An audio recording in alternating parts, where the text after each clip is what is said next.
So we're going to start with what's actually happening in Beijing right now, which is the fourth plenum. If I remember this correctly, the announcement of the plenum comes on August 30th. So, this really comes after a month of speculations about the plenum's delay stemming from, internal power struggles between Xi Jinping and other political elite in Beijing. So, let's start with that. Is the plenary session actually delayed? And if so, why? Honestly, I do not know. I mean, it's a real delay. I would certainly say that. And I have no information about the reason for the delay. I understand that whenever something happens that's not completely normal, then people speculate about a power struggle in the regime. And I have no information on that, but my analysis continues to be that Xi Jinping's control of power is very secure. I mean, I know that that I don't know and we don't know the inside story of everything, but just from the outside appearance of things, as in the past, I still don't see somebody in the higher levels that is capable of challenging Xi Jinping. When you look at the lineup of the Politburo, it's not mostly, but more than half his very, very close personal friends, not just political allies, but people he picked up along the way in his career, even starting in childhood and sent down youth in Fujian and Zhejiang and Shanghai, people that he really personally loyal people like Liu He, for example, that kind of person. And then when you look at the people who are not his close personal loyalists, such as Li Keqiang as an example, these people, to me, are not really political rivals. They're not really power people. They are technocrats. They're very competent people who've earned a high position. Then when you look at the Central Military Commission, they're all his people whom he, got rid of the old people. The security apparatus, he purged Zhou Yongkang a long time ago. I forget. As far as I know, it's hard to tell exactly who's who, but it seems that he probably has replaced all the high-ranking people in the security apparatus with people he trusts. So I can't. I know that it's reasonable to think about political rivalry, these politicians, so there must be political rivalry, but I just cannot see who it is who might seriously challenge him. There's nobody like, Bo Xilai around. Jiang Zemin is retired and very old, and Zheng Qinghong's is obscure. We don't know what he's doing or why. So to me, until shown otherwise, I feel that Xi Jinping's grasp on power or grip power remains secure. So then what's going on with this postponement of the plenum? I don't know. So let me just follow up on that thought. It's interesting that you mentioned that Xi Jinping has surrounded himself with allies and friends, but let's just not forget that Xi has also faced a tremendous challenge to his power. So I guess one way to understand the rationale behind Xi Jinping's power consolidation is that, first we have the removal of term limits, which seems to, first signal his resolve to continue his anti-corruption campaign and, reform agenda, but also preempting any challenge to his power, right? So that he can stay on for another 5 years, another 10 years, or, whatever number you can think of. Is that going to be the case? Should we expect Xi Jinping to stay in power for another 5 years or even more? It seems pretty clear to me that he will stay for a third 5-year term, maybe a fourth 5-year term. So what we can see from the outside is that he has set forward these mandates for the regime to achieve the 100-year dream of by 2049, achieve this, what does the slogan go, this, highly developed major power. and reunify Taiwan, and he has these missions, and he seems to feel that nobody else is capable of achieving these missions because the party is corrupt, because the party is lax, because people don't obey orders, because there are many opportunists, for all these reasons. So we can certainly see from Xi Jinping's own words and actions the sense of vulnerability that he projects, is that it's, these are very, very difficult tasks. We're surrounded by enemies. The United States is an enemy. The Uyghurs are an enemy. The intellectuals, the college professors are an enemy.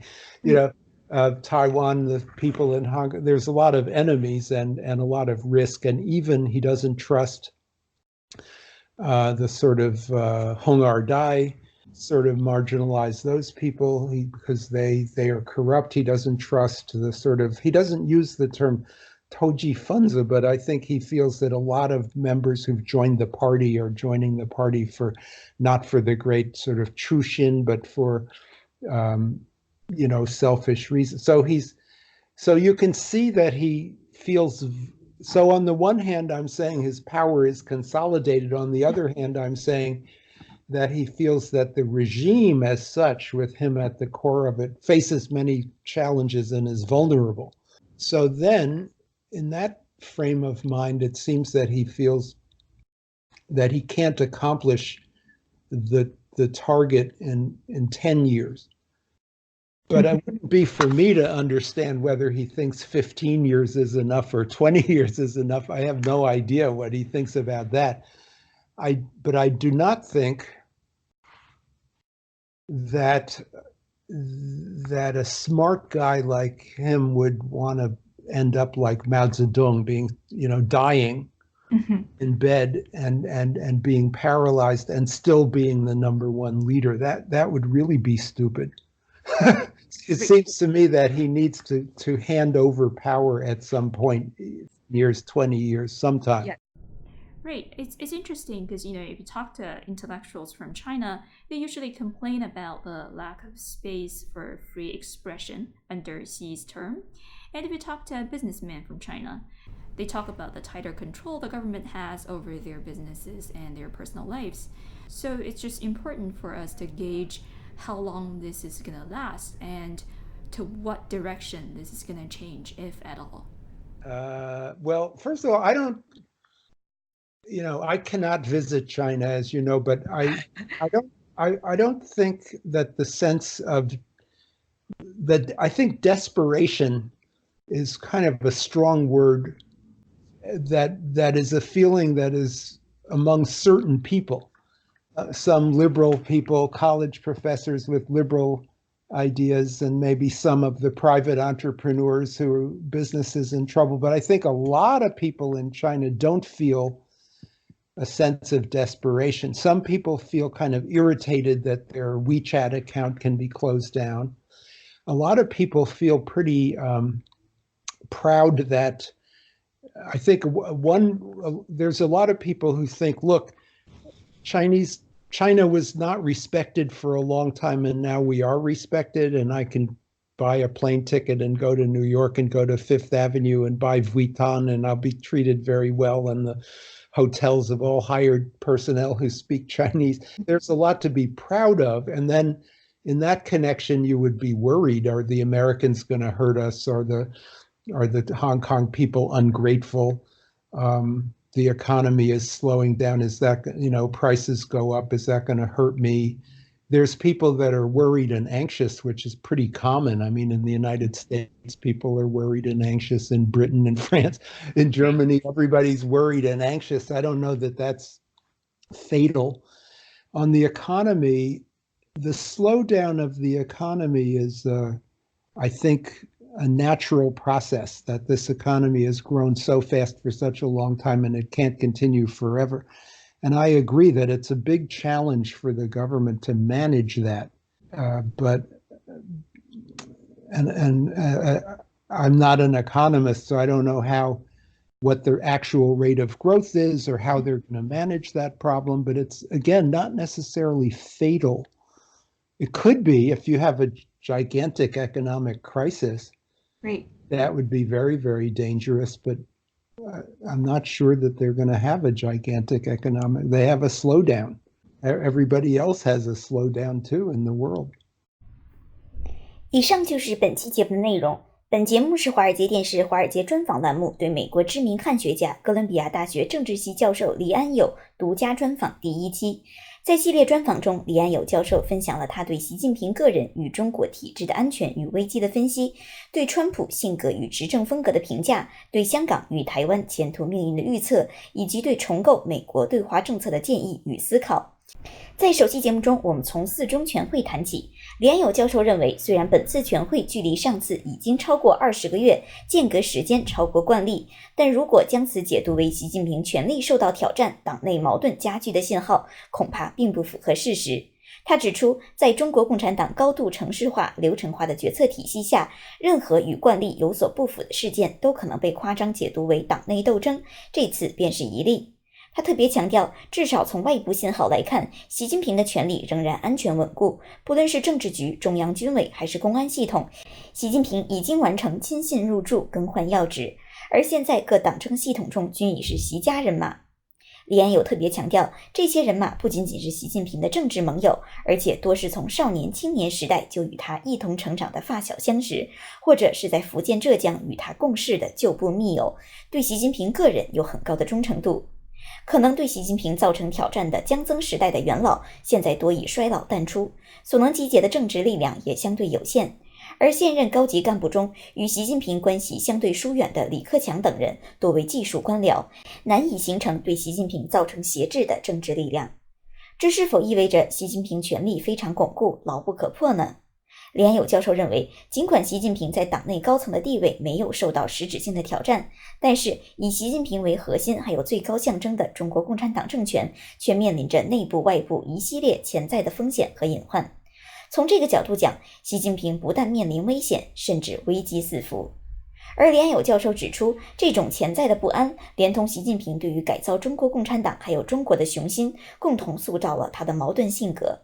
一方面，他强调中国梦，强调统一台湾、不忘初心等宏大愿景，同时也意识到实现这些愿景所面临的挑战。而他坚持认为，只有自己才有能力实现这些目标，而其他党员干部中不乏腐败投机分子，没有理想信念与能力来完成一番事业，红二代也不例外。而正是在这样理念的推动下，他废除任期限制，因为实现理想需要更多时间。黎安友教授推测，习近平会打破传统，启动第三个5年任期，而是否启动第4、第5个5年任期，则要视百年大业的完成进度而定。但他认为，以习近平的才智，不至于落得毛泽东一般，垂死病榻，仍然不愿意放弃权力。在习近平治下，言论空间紧仄，商业环境收紧，而对其不满情绪在中国社会也渐次蔓延。但是黎安友教授指出，必须看到中国社会各层的复杂性。对于知识分子、企业家、教授等自由派人士而言，习近平治下的中国让人压抑绝望。但对于普通民众而言，虽然他们会为自己的微信群被封而感到苦恼，但这种苦恼却难以转化成为更为深刻的对统治者还有政权的反思。而对于更多刚刚富起来的中国人来说，爱国似乎是自然的选择。曾经的屈辱不在，现在中国人可以享受更多的奢侈，还有西方人艳羡的目光。在这种心态下，中国人对国家、对世界的认识也更加异化。经济下行的确是习近平必须正视并且着手管控的问题，但是与中国其他很多问题一样，这是长期埋下的潜在难题，却并非对中国的直接、迅速、致命打击。而只要下行的幅度、速度可控，那么经济问题不会成为压垮习近平的最后一根稻草。好啦，以上就是本期华尔街电视华尔街专访的主要内容，希望您继续关注本系列的其他节目。